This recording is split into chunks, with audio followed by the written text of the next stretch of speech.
दतिया में अब चुनाव का शोर थम गया है। आखिरी दिन दोनों दलों ने पूरी ताकत लगाई। शहर में बीजेपी कांग्रेस का जनसंपर्क अभियान शुरू हुआ है। बीजेपी प्रत्याशी आशुतोष तिवारी ने डोर टू डोर संपर्क किया है। कांग्रेस से जीतू पटवारी, दिग्विजय सिंह ने मोर्चा संभाला। ग्रामीण इलाकों में सक्रिय रहे दामोदर यादव। 30 जुलाई को वोटिंग होनी है और 3 अगस्त को परिणाम भी आएंगे और इसको लेकर दोनों ही दलों ने आज पूरी ताकत झोंक दी। तो दतिया में आज से चुनावी शोर थम जाएगा। इस दौरान दोनों ही पार्टी के प्रत्याशी डोर टू डोर जाकर जनसंपर्क कर रहे हैं, लोगों से बातचीत कर रहे हैं। ज्यादा जानकारी के साथ एसोसिएट एडिटर अरविंद सिंह चौहान हमारे साथ जुड़ चुके हैं। सीधा उनका रुख करते हैं, उनसे बातचीत करते हैं। अरविंद जी, तस्वीरें दिखा रहे हैं अपने दर्शकों को जहां पर दोनों ही दलों के प्रत्याशी जो हैं वो लोगों से मुलाकात कर रहे हैं, डोर टू डोर जा रहे हैं। कहा यह जा रहा है दतिया में इस बार का चुनाव त्रिकोणीय मुकाबला हो सकता है। क्या कह रही है दतिया की जनता? किस तरफ मन है दतिया की जनता का? सभी देश में उपचुनाव होता है, विधानसभा में उपचुनाव होता है, तो आप ये तय मान लीजिए कि उपचुनाव जो जिस विधानसभा में चुनाव हो रहा होता है वहाँ की जनता बिल्कुल साइलेंट मोड पर रहती है, क्योंकि उसे अच्छे से पता होता है सिर्फ आचार संहिता लगी हुई है, सिर्फ जो विधानसभा क्षेत्र है उसके लिए लगी हुई है, तो कहीं ना कहीं थोड़ा सा डर उसके मन में रहता है। लेकिन उसका कहना साफ तौर पर यह है कि वो अपना पूरा जो उसका मन है, उसका मत है, आने वाली 30 जुलाई को ईवीएम पर निकालेगी। ऐसा जब हम लगभग पिछले स्वदेश न्यूज की टीम कई जब से ये चुनाव शुरू हुआ तब से बराबर दतिया में ही है और साफ तौर पर ये समझने की कोशिश कर रहे हैं। इसमें साफ तौर पर देखा जाए तो मुकाबला यहाँ पर कांग्रेस और भाजपा के बीच में हुआ करता था, लेकिन दामोदर यादव के आने के बाद कहने की रोचक होता दिखाई दे रहा है। और जिस तरीके से चंद्रशेखर रावण ने यहाँ पर रैलियां की है, उस रैली से कहीं नहीं थोड़ा सा परिवर्तन आने की संभावना बन रही है और थोड़ा रुझान दामोदर यादव के पक्ष में दिखाई दे रहा है। लेकिन सवाल सबसे बड़ा यही है कि जीत तो उनकी शायद सुनिश्चित ना हो, लेकिन हमारे स्वदेश की शुभकामनाएं उनके लिए और भाजपा के लिए भी और कांग्रेस के लिए भी। लेकिन जिस तरीके की बात अगर समझी जाए पूरी विधानसभा क्षेत्र की, तो इसमें कांटे की टक्कर दिखाई दे रही है। सब साफ तौर पर अभी कुछ भी कहने की स्थिति में कोई नहीं है कि किसकी यहाँ पर जीत होगी, किसकी हार होगी। लेकिन कहीं ना कहीं साफ तौर पर जिस तरीके से कांग्रेस ने पूरी ताकत यहाँ पर लगा दी है। एक बात यहाँ पर और भी है, जो कांग्रेस के घनश्याम सिंह है, उन्होंने पहले ही कह दिया था कि हमें यहाँ से चुनाव नहीं लड़ना है, हम तो सेवड़ा से लड़ेंगे।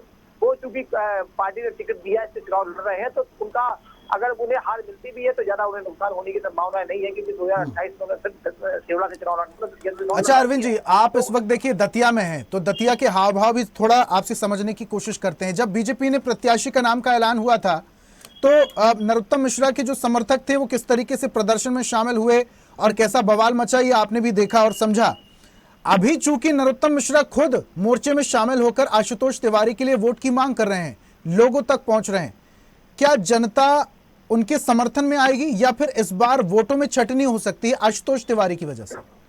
देखिए, आशुतोष तिवारी मूलतः दतिया विधानसभा क्षेत्र के रहने वाले नहीं है, लेकिन जिस तरीके से उन्हें समर्थन वहां पर मिल रहा है और पूरी भाजपा का ये काम करने की शैली रहती है। भाजपा हमेशा संगठन और कैडर बेस्ड पार्टी है। वहाँ जो मतदाता है उसकी भी बहुत ज्यादा इज्जत होती है, साथ में कार्यकर्ता है उसकी भी इज्जत होती है। तो कहीं ना कहीं संगठन पूरी ताकत से इस समय मतदाताओं के साथ कार्यकर्ताओं को बनाने में लगा हुआ है, क्योंकि बात यह है कि पूरी अगर दक्षिण विधानसभा क्षेत्र की बात करें तो जितने भी कार्यकर्ता वहां पर हैं वो नरोत्तम मिश्रा को अपना नेता मानते हैं।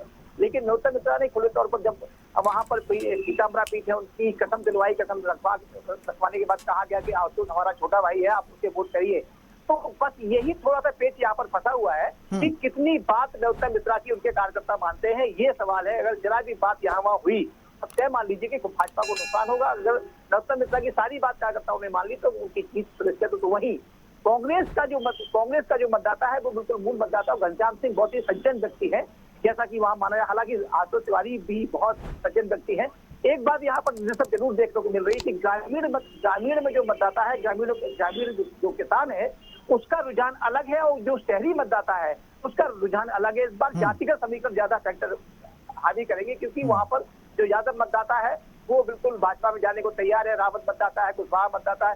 तो सबसे ज्यादा जो निर्णायक संख्या में है वो इसमें कुशवाहों की है और कुशवाहा जिस तरफ चाह लेंगे उसी तरफ ये पूरा रुझान जाएगा। अच्छा अरविंद जी, अगर मैं कॉन्फिडेंस की बात करूं तो कांग्रेस में इस बार का गजब का कॉन्फिडेंस दिखाई दे रहा है। जीतू पटवारी को अगर हम सुनते हैं तो उनमें गजब का उत्साह, उमंग दिखाई देती है।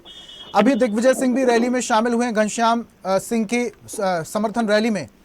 2 बार के विधायक हैं, कद्दावर नेता हैं, लोग जानते हैं उन्हें, पसंद करते हैं कांग्रेस प्रत्याशी को।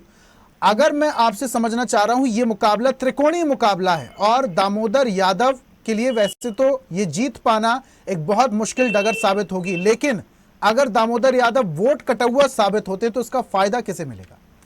देखिए, अगर दामोदर यादव तो वोट काटते हैं, अगर दामोदर यादव को 15 से 20 हजार वोट मिलते हैं तो आप तय मान लीजिए कि कांग्रेस को नुकसान होगा, क्योंकि तेवड़ा में जब दामोदर यादव खड़े हुए थे तो लगभग 30 से 32 हजार वोट लिए थे, और दतिया में अगर उन्हें 15 हजार वोट भी मिलता है तो कहीं न कहीं नुकसान कांग्रेस का होना है, क्योंकि उनके साथ जो मतदाता है, दामोदर यादव ने सुदेश से खुद ही कहा था कि उन्हें सवर्णों का वोट नहीं चाहिए। वो साफ तौर पर वो पिछड़ों का, हरिजनों का, दलितों का वोट चाहते हैं, उन्हें सवर्ण का, ठाकुरों का, पंडितों का, पंडियों का वोट नहीं चाहिए। तो साफ तौर पर ये कहीं न कहीं ध्रुवीकरण की राजनीति करते दिखाई दे रहे हैं कि उनका साफ तौर पर कहना यही है कि कैसे भी करके अगर दलित समाज पूरा हमारी तरफ आ गया तो दलितों का वोट अगर उन्हें 50% भी मिल गया तो वो उनकी राह बड़ी आसान हो जाएगी, तो उस पर नुकसान जरूर सबसे पहले कांग्रेस को होगा। ये साफ तौर पर देखा यही जा रहा है कि अगर दामोदर यादव को बढ़त मिलती है तो कांग्रेस के घनश्याम सिंह को कहीं न कहीं राहत मिलती नजर नहीं आ रही। उसका फायदा सीधा सीधा आशु तिवारी को होगा। अब ये है कि आज से ही जो मुख्य इलेक्शन का जो जिम्मा होगा, बंटूमन मिलना होगा, बंटूमन लोगों को समझाना होगा, बंटूमन को अगर हम चुनावी भाषा में कहें कि कौन क्या चाह रहा है और किसकी क्या इच्छा पूर्ति है, किससे क्या वादे किए जाएंगे, आज ही होगा। ये लगभग जो 24 घंटे हैं आज से लेकर कल तक, क्योंकि परसों तो मतदान होना ही है, ये लगभग मान के चलिए आपकी 36 घंटे भाजपा के लिए और कांग्रेस के लिए बहुत ही महत्वपूर्ण है। दामोदर यादव ने जो करना था कर लिया। दामोदर यादव किसी के पास नहीं जा रहा है, वो तो साफ कह रहे हैं कि भाई हमें तो दलितों के वोट चाहिए, हमें तो पिछड़ों के वोट चाहिए, हमें अगड़ों से कोई लेना देना नहीं है। एक बात वो बराबर यहाँ कहते चले जा रहे हैं और शायद ये मतदाताओं को कहने की कोशिश कर रहे हैं कि यहाँ पर जो भी कांग्रेस के प्रत्याशी हैं वो क्षत्रिय समाज से हैं, भाजपा के प्रत्याशी हैं वो ब्राह्मण समाज से हैं, तो क्या दोनों दल या पिछड़ों को क्या टिकट नहीं दे सकते? तो कहीं न कहीं ये वोट बांटने की राजनीति यहाँ पर हो रही है, ध्रुवीकरण करने की राजनीति यहाँ पर हो रही है। तो दामोदर यादव का साफ तौर पर मानना ये है कि पिछड़ों के और दलितों के अगर उन्हें वोट मिलते हैं तो उनकी जीत सुनिश्चित है। अगर ये कामयाब हो जाते हैं तो वो ये हो भी सकता है, क्योंकि जिस तरीके से बराबर चंद्रशेखर रावत ने यहाँ पर आकर समझाने की कोशिश की है, रैलियां की है, यहाँ लगभग 10 से 15 उन्होंने नुक्कड़ सभाएं की है और बराबर सभाएं जारी हैं। अभी कुछ ही देर पहले बराबर की सभाएं यहाँ पर चल रही थी। तो पूरा त्रिकोणीय मुकाबला यहाँ पर है। दामोदर यादव चूंकि चौड़ा में चुनाव लड़ चुके हैं, पड़ोस के रहने वाले हैं, दतिया में उनका अपना ही नाम है और एक सावधान परिवार से भी आते हैं, तो ये साफ तौर पर त्रिकोणीय मुकाबला ऐसे कहा जा सकता है। लेकिन मुख्य मुकाबला अगर कहें तो कांग्रेस और भाजपा के बीच में है। दामोदर यादव इससे सेंध लगाने का काम जरूर करेंगे, जिसका नुकसान कहीं न कहीं थोड़ा बहुत कांग्रेस को जरूर होने की संभावना बन जाएगी। जी बिल्कुल। अब कांग्रेस को नुकसान होता है या बीजेपी को, ये तो 3 अगस्त को तय हो जाएगा। जनता जब मतदान करके परिणाम का इंतजार करेगी। बहुत शुक्रिया अरविंद जी तमाम जानकारी हम तक साझा करने के लिए। और ऐसी ही ताजा खबरों के लिए लाइक, फॉलो और यूट्यूब पर सब्सक्राइब कर बेल आइकन जरूर दबाइए और हर अपडेट के लिए विजिट कीजिए स्वदेशलाइव.com।